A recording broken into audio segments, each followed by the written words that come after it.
नमस्कार दोस्तों, स्वागत करते हैं आप सभी को आपका यूट्यूब चैनल टारगेट भोजपुरी।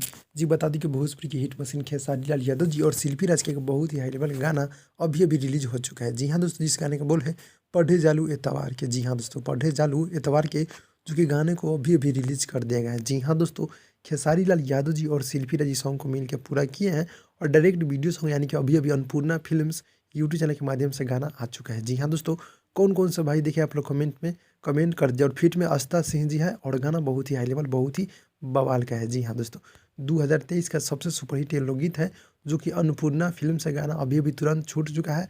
अगर आप लोग नहीं देखे तो जाकर देख लीजिए और देखें तो कमेंट में कमेंट कीजिएगा गाना देखने में कैसा लगा है। जी हाँ दोस्तों, जो कि शिल्पी राज की आवाज़ में है और खेसारी लाल यादव जी का। जी हाँ दोस्तों, गीत को लिखे अखिलेश कश्यप जी और म्यूजिक है VRR वर्मा जी का। जी हाँ दोस्तों, काफ़ी गजब की म्यूजिक VRR वर्मा जी देते रहते हैं। तो गाने को तुरंत अभी अभी रिलीज कर दिया गया है, जाकर आप लोग देखिए और प्यार दुलार दीजिए और इस गाने को भी बहुत जल्द ट्रेंडिंग में लेके जाइए। जी हाँ दोस्तों, तो भाई लोग मिलते हैं अगली वीडियो में, तब तक के लिए धन्यवाद दोस्तों।